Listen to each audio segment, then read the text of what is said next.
테슬라가 크게 한방 준비하고 있는 것 같습니다. 모두 지금쯤이면 소식을 다 접하셨겠지만 로보택시를 다름 아닌 워너브라더스 스튜디오에서 한다는 발표를 듣고 기대를 하지 않을 수가 없는데요. 이미 일론은 솔라 패널 공개 당시 워너브라더스 스튜디오에서 진행을 했었던 만큼 로보택시의 일상을 가장 효과적이게 전달할 수 있는 방식이 어쩌면 실사 세트가 다 구성되어 있고 법적으로도 아무런 제재를 받지 않아도 되는, 즉 실제 도로가 아닌 워너브라더스 스튜디오가 제격일 수도 있겠습니다. 하지만 개인적으로 냉정히 말하자면 이 이벤트는 또다시 뉴스에 팔아라 이벤트가 될 가능성이 매우 높다고 보이는데요. 그렇게 기대를 하면 안 되겠지만 그럼에도 너무나도 기대가 되는 이벤트입니다.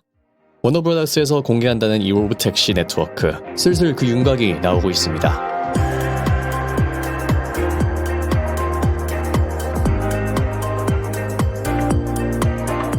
다들 이미 많이 겪으셨겠지만 지금까지 배터리데이, 사이버트럭 언베일, 그리고 AI데이 등등 테슬라의 이벤트는 항상 미래에 대한 이야기를 하죠.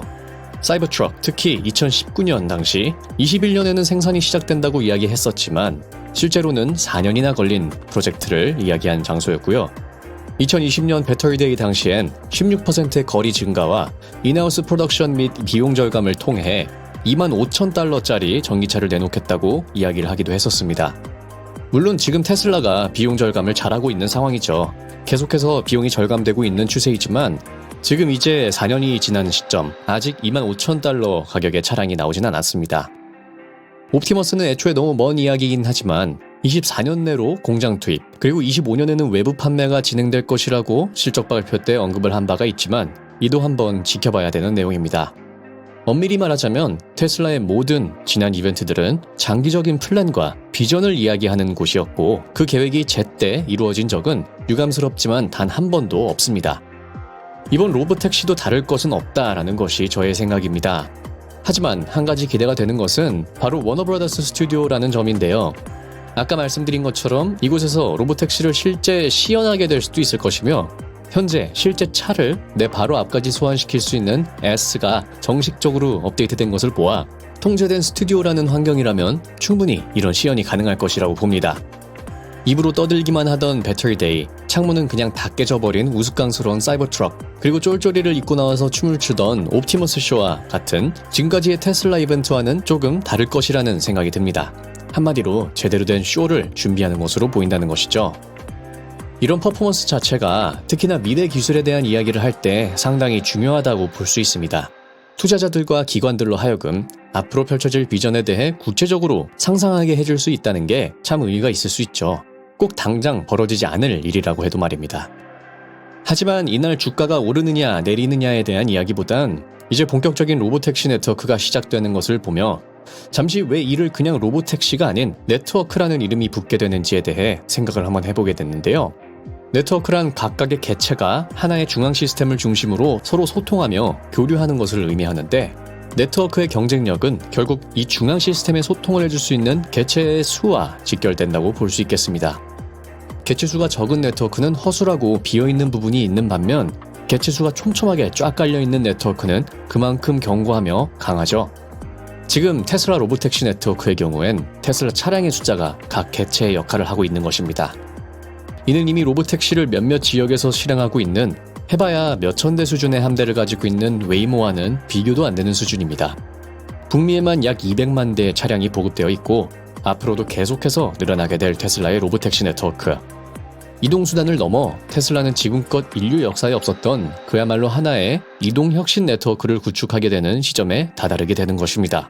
물론 테슬라 측에서 이 로보택시 네트워크를 어떻게 운용하게 될지 아직 구체적으로 나오게 된 것은 없지만 제가 지금 당장 떠오르는 운용 방안만 하더라도 소통과 공유의 영역에 해당하는 각 차량 간의 실시간 도로 상황 공유, 또한 테슬라 앱을 통해 전달되는 고객 데이터 패턴 분석 및 여러 번의 주행으로 학습된 시간대별, 요일대별, 가장 최적의 루트 예상과 같은 AI 추론 기능의 탑재 등으로 인해 최적의 루트를 가장 경쟁력 있는 가격으로 제공하며 충전소 또한 그대로 이 로보택시 네트워크에 합류하게 되기에 이 역시나 가장 최적화된 루트로 충전을 시작하고 바로 서비스를 이어나가게 되는 모습을 보게 될 것입니다. 차량 내부에선 고객 데이터가 그대로 로보택시 네트워크에 공유되니 맞춤형 광고 송출까지 나오게 될 수도 있는 부분이겠죠. 모든 것을 하나의 통제된 시스템으로 가져나가고 있는 테슬라.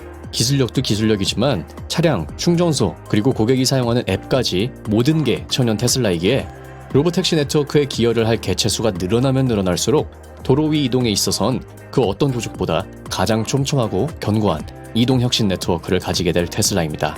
모빌리티에 있어선 가장 우위에 설 수밖에 없는 길로 나아가고 있는 것이죠. 하드웨어, 소프트웨어, 그리고 인프라스트럭처까지 모든 것이 인하우스.